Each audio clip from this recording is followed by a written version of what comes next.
आज मी बनवणार आहे तूर डाळ. तूर डाळ बनवण्यासाठी 1 वाटी तूर डाळ मी स्वच्छ धुवून घेतली. त्याच्यामध्ये ना मी कांदा घालून घेतला, एक बारीक चिरून, एक टोमॅटो घालून घेतला, एक हिरवी मिरची घालून घेतली, पाव चमचा हळद घातली, पाव चमचा मीठ घातलं आहे, पाव चमचा जिरं घातलं आहे, 1 चिमटी हिंग घालून घेतला आहे. आणि आता मी 1 ग्लास पाणी घालून ही डाळ 3 शिट्या काढून घेणार आहे कुकरला.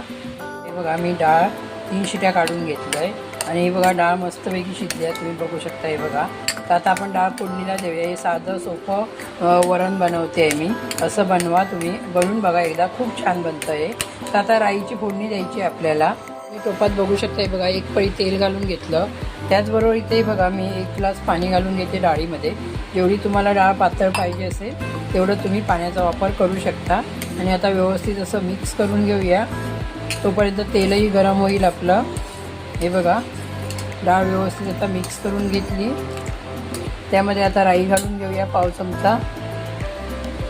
हे बघा राई घालून घेऊया. राई व्यवस्थित तडतडल्यानंतर 1 चिमटी जिरं घालून घेऊया. मग अशी आपण डाळीमध्ये उकडताना जिऱ्याचा वापर केला होता. आणि गॅसची फ्लेम एकदम आपल्याला स्लो करायची आहे. बघू शकता. हे बघा राई जिरं दोन्ही पण तडतडले आहेत. त्यामध्ये आपण आता पाव चमचा जिरा पावडर घाला, असेल तर वापर करा, नाही केला तरी चालेल. 1 चमचा बघा धना पावडर घालून घेतली आहे. पाव चमचा हळद घालून घेते. आणि मालवणी, थोडं तिखट पाहिजे असेल तेवढा तुम्ही मालवणी मसाल्याचा वापर करू शकता. व्यवस्थित मिक्स करूया आणि आता डाळ घालून घेऊया. कारण तेल गरम झालं होतं, फोडणी करपू नये म्हणून मी 2 चमचे डाळ पहिली घालून घेतली. बघा व्यवस्थित मिक्स केलं. आता मी पूर्ण डाळ ओतून घेते आतमध्ये. बघा बघू शकता तुम्ही. बघा आणि आता व्यवस्थित मिक्स करून 1 उकळी आपल्याला काढायची आहे. मी अर्धा ग्लास पाणी वापस घालून घेणार आहे परत. आता बघा अर्धा ग्लास पाणी घालून घेते. आता मी परत यामध्ये हे बघा अर्धा ग्लास पाणी घालून घेते. आणि बघा साधी सोपी अशी तूर डाळ बनवून तयार झालेली आहे. हे बघा आता 1 उकळी काढून घेऊया आपण.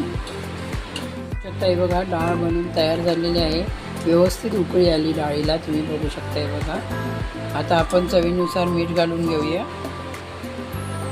हे बघा डाळ उकडत्या वेळी मी मीठ घातलं होतं, आता मी कमी मीठ घातलं. आता हे बघा मस्तपैकी डाळ बनवून तयार आहे. बघू शकता. हे बघा डाळ बनवून तयार झाली आहे.